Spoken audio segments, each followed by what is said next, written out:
Good morning, everyone. Sorry, been a busy bee with 4 kids and doing what I normally do on a daily basis, and then still trying to catch up from our last adventure. So since I've been back, I really think that the does took with their breeding the first night that we had them here at home because they are eating like trains. So I just wanted to share a little bit of that with you. I just finished cleaning out their little house again, got hutches being built, got individual hutches being mailed. It's a whole bunch going on, so just trying to prepare for everything, but I just want to take you guys along for the adventure still and show you guys a little update. So I totally just cleaned out their thing, but I had to put so many fresh greens because they are just eating like trains. I mean, yesterday I could not pull the fresh greens out enough. They still have alfalfa. Then I have fresh, like, grassy, wheat-ish stuff that grows in my yard because we're out here in New Mexico. And I have a bunch of just wild weeds and such that rabbits normally eat on in the wild anyways. But like I said, these girls are just going to town and just going from spot to spot.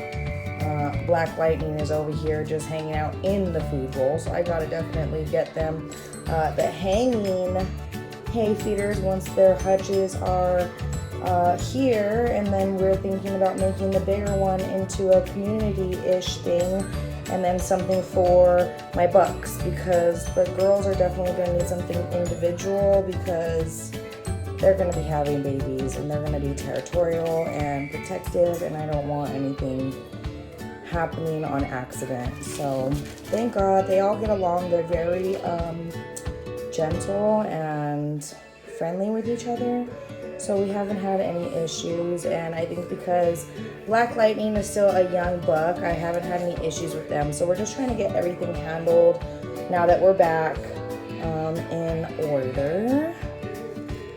So I just wanted to share a little bit of my philosophy with you guys, that way you can get a little bit more of an understanding on why I do the things I do. So I am a mother of 4. I have Arkadia, who is 7, gonna be 8. I have Angelina, who just turned 5. I have Eddie, that will be 4 in November. And I have Joaquin, that will be 1 in October. So, I mean, my biggest thing is there are so many different health problems that just happen on a regular basis. You hear about it on the news and everything else. From people eating the meat or the produce or anything like that. So for a long time, me and my husband have always talked about wanting to eventually get a farm and a garden and raise our own food and, you know, produce for our family and grow old and sit on a balcony and look over our kids and our grandkids on a big piece of land and, you know, live the dream. I have gastritis. So a lot of things upset my stomach, and really processed foods upset my stomach. So we had already done the switch to 100% home cooked meals. We don't really ever do snacks or anything like that. So, or like fast food, we might get pizza occasionally, but that's really about it.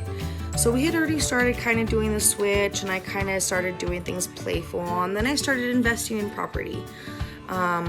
So I think my biggest motivation is my kids, like most people. I want to be able to produce for them stuff that I know is clean and organic, and I put everything into it, just like my cooking, so I know what's in it, basically. I already use a lot of canned and store-bought fresh products to cook. So now my next step to get ready for our land is to be able to make it on my own and start producing our own meat and producing our own vegetables. So we got the rabbits, we're doing our veggies. We've already dabbled in veggies a little bit. So that's kind of, you know, second, third season in on that part. So now we're adding the rabbits. We want to add goats, we want to add sheep so we can have lamb meat, goats for the cheese and the milk and all that stuff, chickens for meat and for eggs. You know, we have big plans, so baby steps. You know, people always ask me how I have a huge family of 4, and the main thing that I tell them is we didn't start off with 4 children. You know, we gradually took steps to become the size family that we did. And you know, I have 4 kids. I have a German Shepherd. I have 3 cats, 2 kittens, the 4 rabbits. But you know, things have slowly added on, so that way it's not overwhelming. So when people want to start something like this, start small. Add things slowly, so that way you can adjust your lifestyle and the things that you do on a daily basis to be able to function with everything else. So that's a little bit on our backstory and what our vision is for the future. So that way you kind of have a little bit of a heads up on what we want to do. So when I got back from Colorado, we were surprised to find a whole bunch more seeds that sprouted. So here is just a broader view, so I can kind of put all my little magic touches on this so you guys can see everything that's going on. But up close, we have the corn all right here and right there. And then this is all gonna be pumpkin right there. And then this is a regular squash, and those are radishes. For those of you that know what radish leaves look like, these are carrots. Starts of carrots, but you can't see them. Oh, I go out and look at cherry tomatoes, and all of our other stuff is taken off. So definitely happy when we came back from Colorado to find all of this. So one last little part that I wanted to add before we finish editing. It's the next morning, and about 5 o'clock in the morning, we were woken up by the girls watching cartoons right around the house, you know, normal kid stuff. And I went into the boys' room to check on the baby because it was the middle of the night, make sure he was still sleeping, didn't wet through his diaper, things like that. And I noticed Black Lightning laying down flat, eyes open.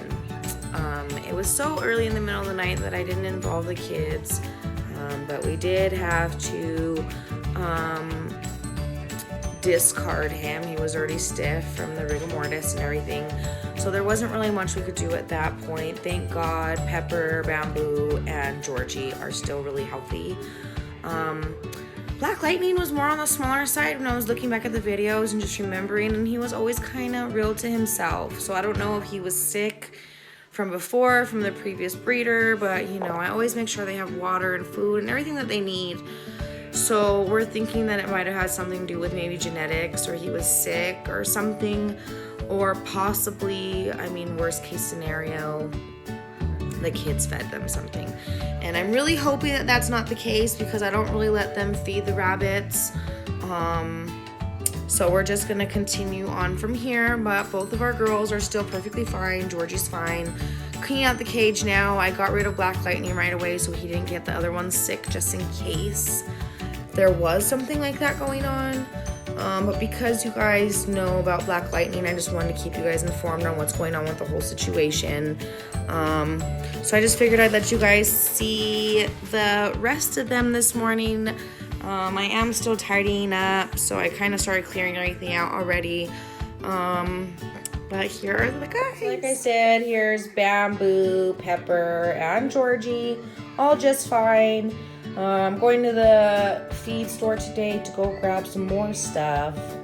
I might just go to Walmart, to be honest, and get some more stuff for them. And I'm just waiting for their hutches to come in the mail, so that way we can get them all in their own enclosure. On top of that, my next plan is to also, as you know, get the individual hutches and stuff going. I want to get water bottles so that way they're not worrying about the bowls, because they do like to jump in the bowls a lot, which is kind of hard because I put down a bowl of food and Bamboo, 9 times out of 10, I mean not Bamboo, Black Lightning would be the one to jump into the bowl and pee and poop in their food right away.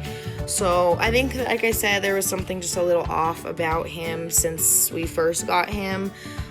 So other than that, I also want to get a hay feeder that clips up to the side of the wall, because I don't want them to be getting into their food, like I said. Also, I'm just thinking about a couple different little things that can help keep them just in a cleaner space. So those are my thoughts, but yeah, just wanted to share them with you guys. Like I said before, thanks again for taking the time out of your day to come and spend some time with us. If you liked our video, like, subscribe, and come check us out again. Thanks for watching. Thanks for watching.